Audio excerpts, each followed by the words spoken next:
27. Suhail ibn Amr, que Dios esté complacido con él.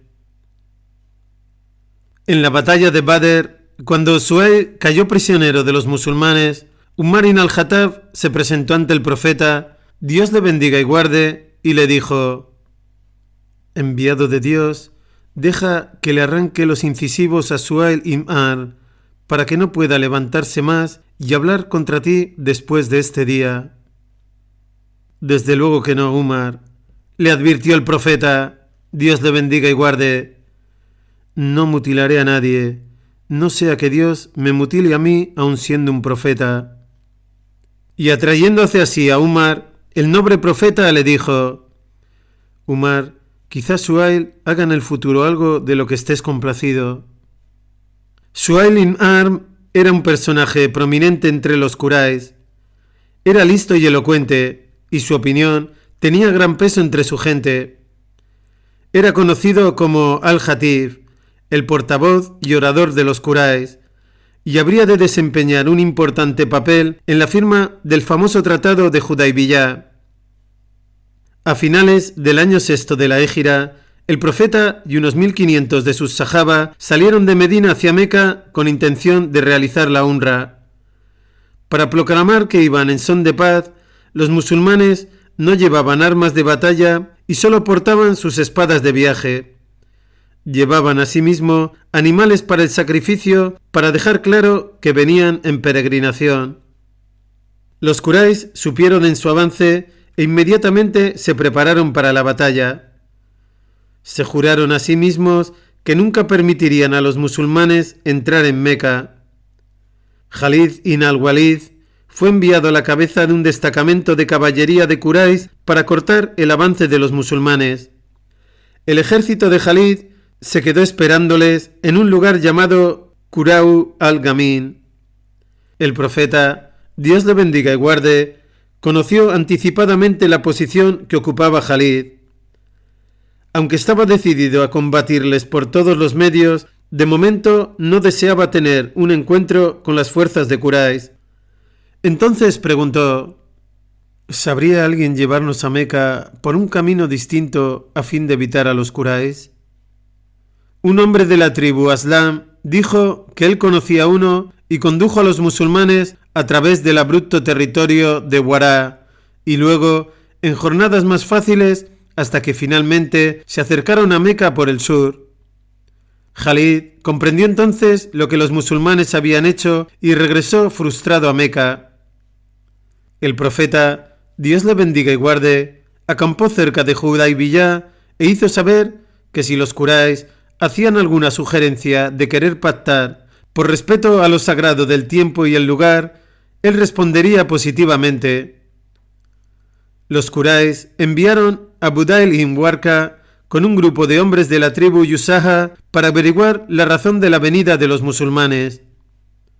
Budayl se entrevistó con el profeta y cuando regresó e informó a los Quraysh de las intenciones pacíficas del profeta y sus compañeros, no le creyeron porque decían que era de los Yusaha, que eran aliados de Muhammad. ¿No se propondrá Muhammad, preguntaron, cogernos por sorpresa, haciendo que sus soldados vengan vestidos de peregrinos a realizar la umra? Los árabes sabrán que avanzó contra nosotros y entró en Meca por la fuerza cuando existe un estado de guerra entre nosotros. Por Dios, que esto no ha de ocurrir con nuestro consentimiento. Los Quraysh enviaron luego a Julais ibn Alqama, el jefe de los Ahabis, que eran aliados de Quraysh. Cuando el profeta, la paz sea con él, vio a Julais, dijo: este proviene de una gente que estima mucho el sacrificio de animales. Haced que los animales de sacrificio desfilen delante de él para que los vea. Así se hizo y Julais fue saludado por los musulmanes que coreaban la talbiyá. Labbaik Allahumma labbaik. A su regreso, Julais exclamó: Subhanallah, gloria a Dios. No debería impedirse a esta gente la entrada en Meca. ¿Acaso no pueden hacer el Hajj los leprosos y los burros mientras el hijo de Al-Mutalib Muhammad, se le impide visitar la casa de Dios?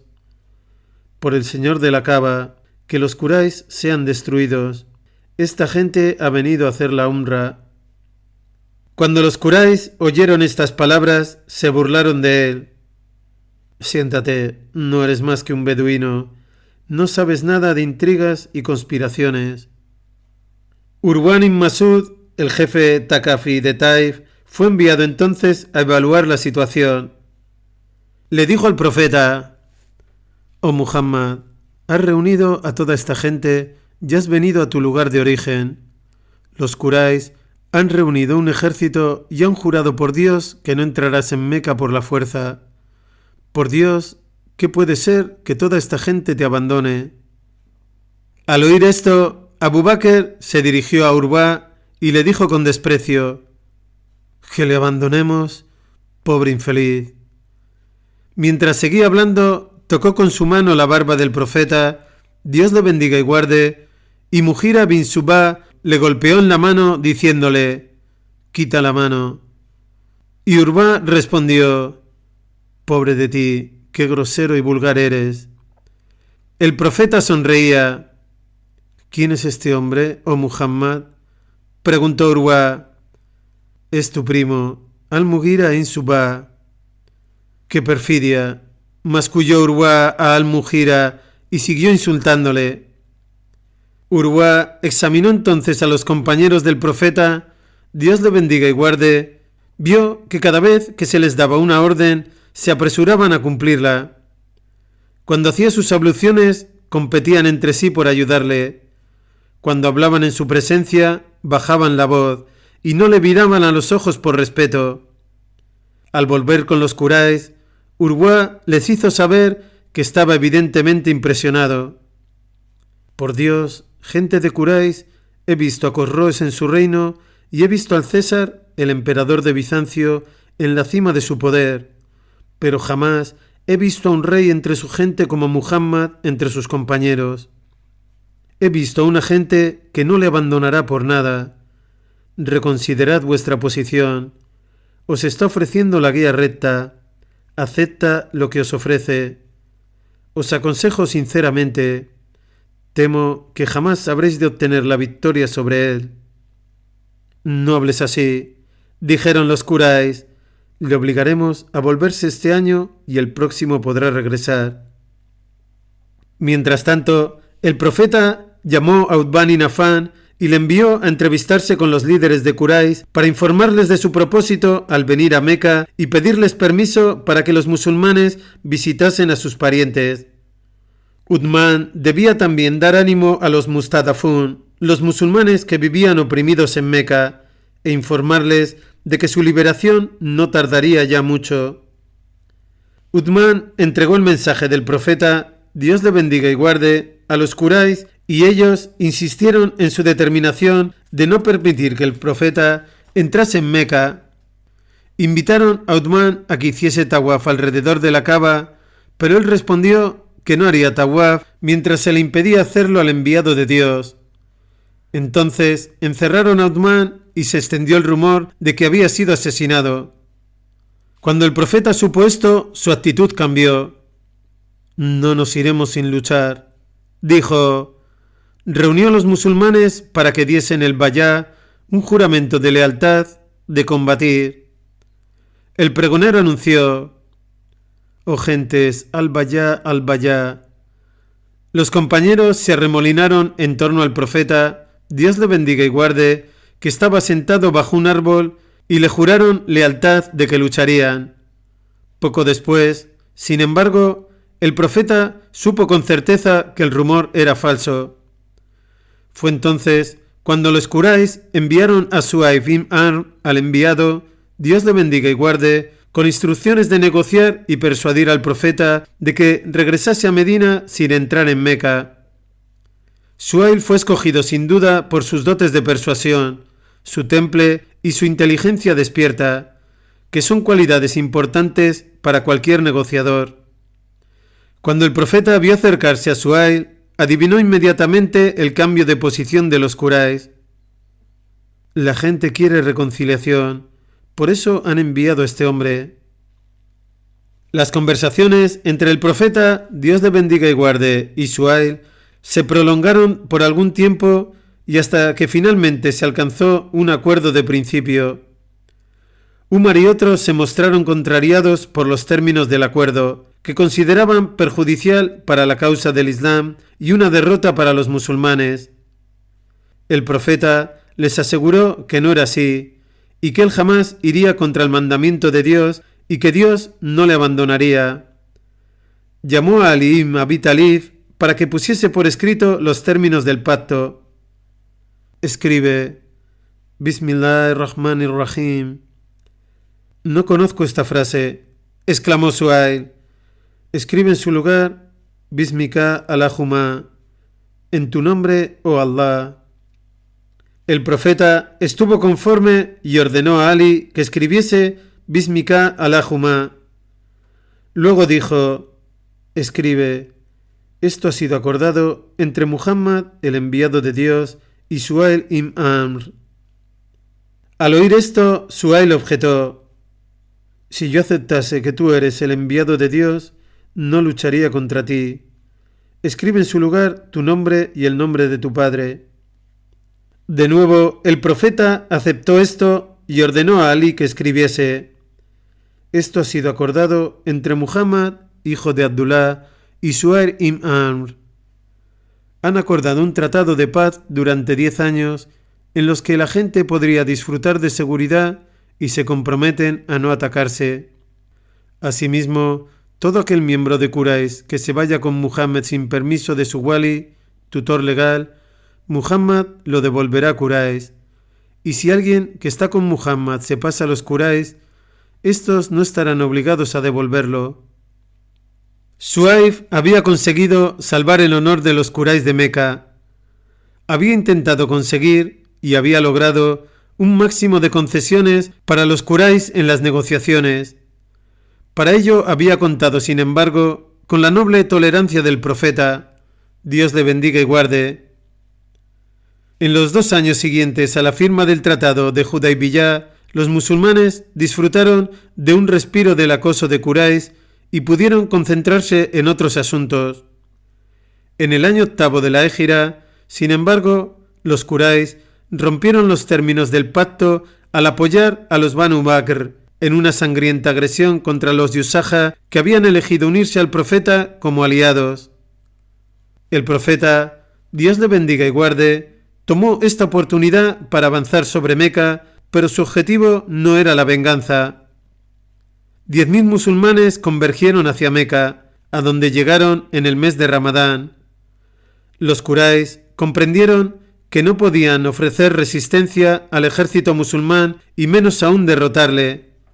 Se encontraban completamente a merced del profeta. ¿Cuál sería ahora su destino? Ellos que habían perseguido y oprimido a los musulmanes, que los habían torturado y boicoteado, que los habían expulsado de sus hogares y tierras, y que habían incitado a otros en su contra y les habían combatido. La ciudad se rindió al profeta, Dios le bendiga y guarde. Este recibió a los jefes de Quraysh con espíritu de tolerancia y magnanimidad. Con una voz llena de compasión y ternura, les preguntó: «Oh gentes de Quraysh, ¿qué creéis que voy a hacer con vosotros?». Entonces, el antiguo adversario del Islam, Suhail ibn Amr, respondió: «Creemos que nos tratarás bien, noble hermano, hijo de un noble hermano». Una sonrisa radiante se dibujó en los labios del amado de Dios, Dios le bendiga y guarde, mientras decía: «Idahu wa antun at-tulaka», marchaos pues, sois libres. En este momento de incomparable compasión, nobleza y grandeza, todas las emociones de Suhail ibn Amr se desbordaron y anunció su aceptación del Islam, o sumisión a Dios, el Señor de todos los mundos. Su conversión al Islam en ese momento concreto no era la aceptación de un hombre derrotado que pasivamente se rinde a su destino. Fue más bien, como más tarde demostraría, el Islam de un hombre al que había cautivado la grandeza de Muhammad, Dios le bendiga y guarde, y la grandeza de la religión que anunciaba. Los que se hicieron musulmanes en el día de la liberación de Meca fueron conocidos en adelante como At-Tulaka, o sea, los liberados. Sabían lo afortunados que habían sido y muchos de ellos se dedicaron sincera y devotamente a la religión que habían combatido durante tantos años. Entre los más destacados de esos estuvo Suhaib ibn Amr. El Islam le dio una nueva forma. Todos sus talentos de antaño fueron ahora bruñidos hasta alcanzar la excelencia. A esos talentos añadió otros nuevos y los puso todos al servicio de la verdad, la bondad y la fe. Las cualidades y la conducta por las que llegaría a hacerse famoso pueden describirse con pocas palabras: amabilidad, generosidad, salá frecuente, ayuno, recitación del Corán y llanto por temor de Dios. Esta fue la grandeza de Suhail. A pesar de su tardía conversión al Islam, se vio transformado en un devoto fiel y un fidai, un combatiente por la causa de Dios. Cuando murió el profeta, Dios le bendiga y le dé paz, la noticia llegó rápidamente a Meca, donde Suhail residía aún. Los musulmanes se vieron arrastrados a un estado de confusión y descorazonamiento, igual que había ocurrido en Medina. En Medina, Abu Bakr, Dios esté complacido de él, serenó la confusión con sus decisivas palabras: quien adore a Muhammad, que sepa que Muhammad, Dios le bendiga y guarde, ha muerto. Pero quien adora a Dios, sepa que Dios es ciertamente el viviente y nunca morirá.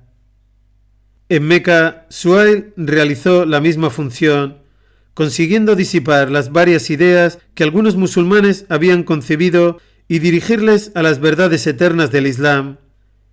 Congregó a los musulmanes y con su brillante y sensato estilo les confirmó que Muhammad, Dios le bendiga y guarde, era ciertamente el enviado de Dios y que no había muerto sin antes haber cumplido su misión y haber difundido el mensaje, y que el deber de todos los creyentes después de su muerte era dedicarse intensamente a seguir su ejemplo y su modo de vida. Ese día, más que ningún otro, brillaron las palabras proféticas del enviado. ¿No le había dicho el profeta a Umar, cuando éste le había pedido permiso para arrancarle los incisivos a Suhail en Badr: déjaselos, pues quizás un día haga algo de lo que estés complacido? Cuando la noticia de la acción de Suhail en Meca llegó a los musulmanes en Medina y oyeron sus persuasivas palabras y cómo reforzaron la fe en los corazones de los creyentes, Umar ibn al-Khattab recordó las palabras del profeta, Dios le bendiga y guarde. Había llegado el día en que el Islam se beneficiase de los incisivos de Suhail, los mismos que Umar había querido arrancar. Cuando Suhail se hizo musulmán, hizo un voto que podría resumirse en estas palabras: esforzarse y gastar por la causa de Dios al menos tanto como había gastado por la causa de los mushrikún. Junto a los mushrikún, había pasado muchas horas frente a sus ídolos. Ahora permanecía muchas horas con los musulmanes en la presencia del Dios uno y único, rezando y ayunando. Antes había colaborado con los mushrikún y había tomado parte en muchos actos de agresión y guerra contra el Islam. Ahora ocupaba un lugar en las filas del ejército musulmán, luchando valerosamente, enfrentándose al fuego de Persia y a la injusticia y opresión del imperio bizantino. Con este ánimo partió a Siria con los ejércitos musulmanes y participó en la batalla de Yarmuk contra los bizantinos, una batalla que fue especialmente feroz en su intensidad. Suhail era una persona que amaba profundamente su lugar de nacimiento. A pesar de ello, se negó a regresar a Meca después de la victoria de los musulmanes en Siria. Decía: oí decir al enviado de Dios, la paz sea con él, la salida de uno de vosotros durante una hora por la causa de Dios es mejor para él que todos los trabajos de su vida entre los suyos. Sabiendo esto, se prometió: seré un murabit en la senda de Dios hasta que muera y no regresaré a Meca. Durante el resto de su vida, Suhaib se mantuvo fiel a su promesa. Murió en Palestina, en la pequeña aldea de Amawas, cerca de Jerusalén. Que Dios esté complacido con él